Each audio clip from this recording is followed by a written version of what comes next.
Learning construction. Learn, share, expand.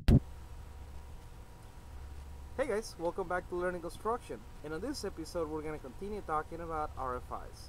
On this video, we're going to talk about how to write an RFI. What is the proper way to write an RFI? And to do this, I put together a template that is going to help you understand how to write an RFI. On this template, as you can see over here, I have the date that the RFI was sent, the name of the RFI, the date that you would like the RFI to be responded, the person that is addressed to, the subject or the title of the RFI, and a description of the RFI. Now, the first line of items is pretty self-explanatory, so I don't think it's a big issue there. On the description, you want to be as descriptive to the drawings as possible. For example, if you have a question in regards to your foundation, or do you have questions in regards to a door, like I mentioned before, it is important that you put in your drawings where the door is located, or where that portion of the foundation is located.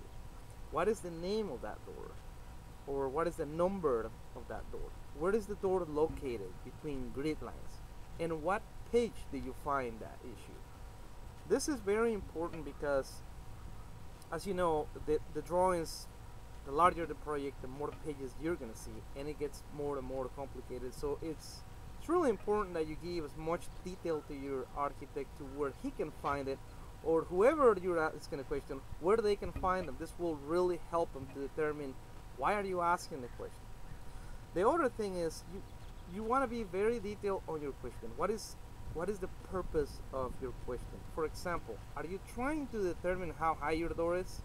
Then your question should be, please provide a height for the door number blah blah blah blah blah, located on room blah blah blah blah blah, as shown on page 8 blah blah blah blah blah. This gives a pretty good idea to the architect. What are you looking for? You also want to mention that the door height that you're looking for example, would be the door jamb height, or the door slab height, which is not the same, or are you talking about finished floor height, and so on. So I think that I'm giving you the idea of really what are you looking for and how to type your RFI. It is very important. Okay, now let's talk about other things. For example, let's say you don't quite understand a detail, or you're missing a detail on rebar and foundation, and you're trying to get it addressed. Foundation is not really going to have a name because it's usually a big slab. So what you do is, let's say you couldn't find a corner detail, right? And what you want to do is you want to type in your RFI, please provide structural details for the corner located between grid lines, whatever that is, and grid lines, whatever that is, as shown on the structural pages, whatever that is, and that gives them an idea. That allows your architect to understand that your question is structural. You want the structural engineer to address it, and where he can find it. That is a good idea for you. I believe that hopefully that helps you to understand it. Another good thing to do is to put pictures, and ultimately one of the things that I do the most is I use PDF files. You know, I either scan them or I use a PDF editor, and I create PDFs with the portion of the drawing that I'm looking at, and I put markings to whatever areas I'm looking for my questions and I'm looking for answers. This really helps them understand. Remember, the designers are not looking at the building, you are.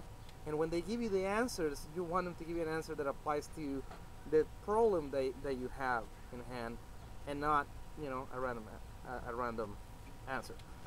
Another thing is, it is a good idea that if you understand the problem and you're trying to look for a solution that you may already know what you need, you know, it's always really good that you communicate with your designer. Try to give them an idea of, for example, a solution we suggest is use blah blah blah, or use detail blah blah blah. You know, this allows them to understand your needs. It's really important. You know, the whole point of using an RFI is to get the communication going between you and the designer, or between whoever you're getting the answer from. And then at the same time, you want to redistribute it to the proper subcontractors. So the better you can explain the question, the better you can get an answer, is the better off you're going to be when you present it to the subcontractors. So you present it in the field, and you can put everybody to work with the answer you want. Once again, I hope you guys like this video. I hope it helped. Don't forget to check out learningconstruction.com. And if you have any questions or comments, or do you think there's something that you want to add, don't forget to put it in the box below. And thank you for watching.